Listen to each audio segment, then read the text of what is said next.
pushes kids out of the way so he can get out. I had a kid try to fight me for talking to his ex-girlfriend. Senior year of high school, at the time, a couple of my buddies were talking to these two girls from the junior class at the all-girls school across from us. I went to Cuff Cath, all boys, and most of the time you just talk to the girls that are closest to you, and that for us was the Notre Dame girls. To this day, I spit no game. Not that I don't know how to flirt with chicks and stuff, but like for me, this is who I am. You get what you get. If you don't like it, your loss. If your buddies are hanging out or dating a couple girls from a friend group, they'll try to hook you up with their girlfriend's friends so you can all hang out and go on like group dates or hang out as a group, whatever. Like, hey, some of the girls we're talking to, their friend just broke up with this guy who also went to Cuff Cath but was a junior at the time.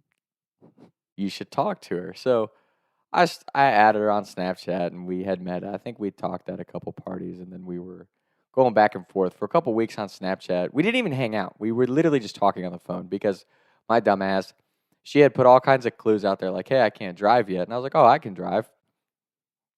Go pick her up, idiot.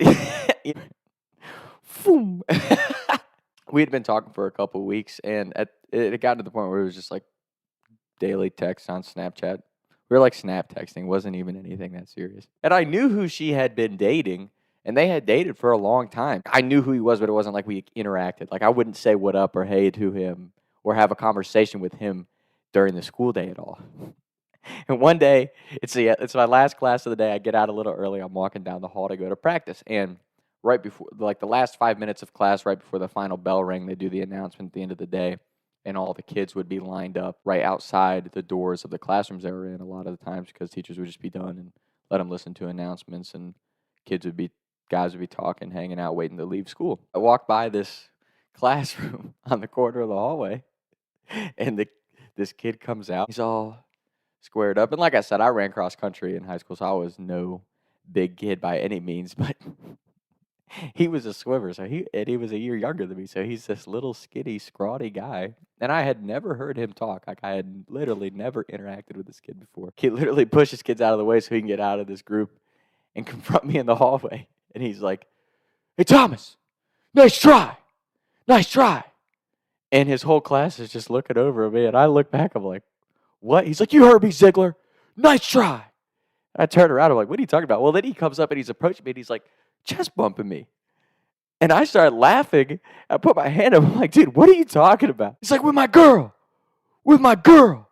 Nice try, bro. Nice try. And I was like, oh,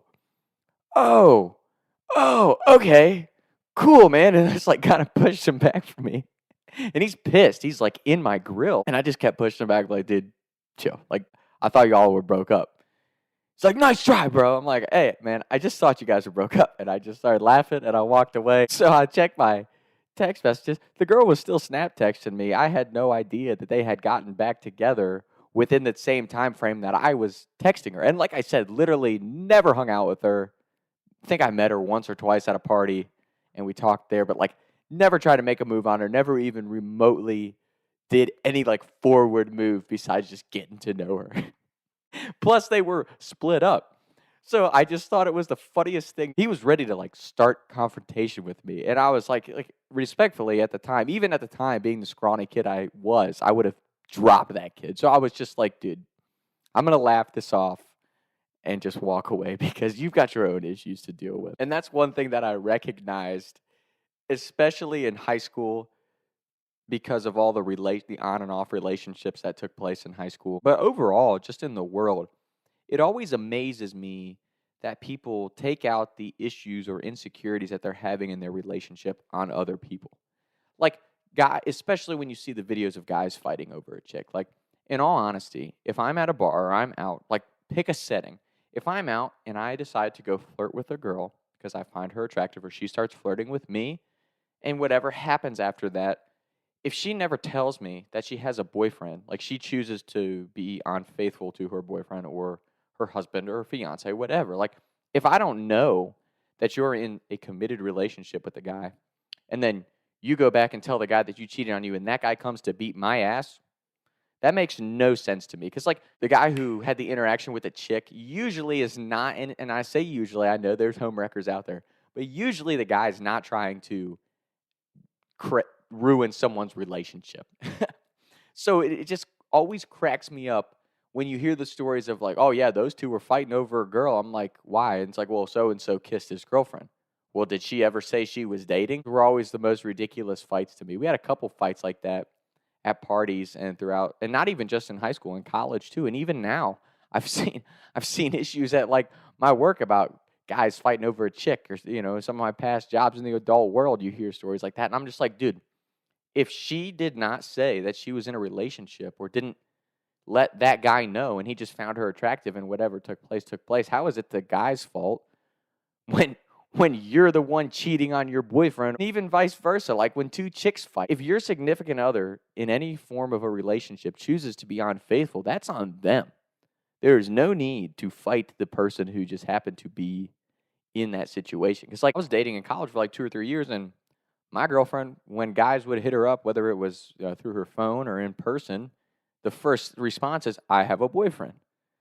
So it's like, then most of the time those guys have enough respect to be like, oh, then my bad, So I would say when that happens, it's just, like I said, I just always find that so funny that, and I think what it really is people have insecurities in their relationship, right? So it's an opportunity to take out all that frustration or emotional issue that they're having on an outside source, when really it's like, no, you might be in like a not very healthy relationship. Maybe you should evaluate that. So that's my little word of advice on here. Like if you're in a relationship and something like that is happening, just before you go to beat somebody else's ass or get in a fight with another chick, whatever it is, whatever side you're on, before you choose violence, how about you just evaluate your own relationship and say, like, okay, did my significant other try to turn that down, or did they not even mention that we were dating? You know what I mean? So that would be my little word of advice on here. But that was one of my favorite stories because, like I said, kid just out of nowhere, never spoken to this kid before, and he's like beefing with me,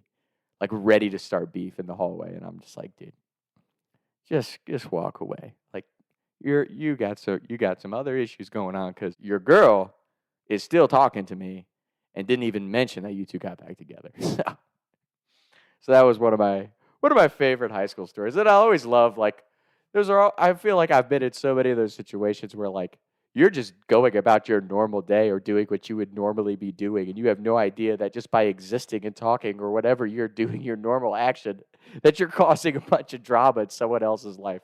I have done that, and I probably draw it to myself just because of my behavior, but especially in high school, there were so many times where I'm just doing what Tom would normally be doing throughout the day with his friends or with whoever, and I find out that I'm causing a bunch of drama in another area totally unrelated to what I'm doing, but somehow that random action that I'm doing on that day is causing somebody a bunch of drama. So I always found that very entertaining, especially in the high school setting, because it was a smaller social setting. That's probably why that stuff always seemed to tie together, but never failed to be entertaining. So that's today's episode. Hope everybody's well, and we'll be back with more content soon. Talk to Tom. Taking shots by the lake till I can't even breathe no more, see no more.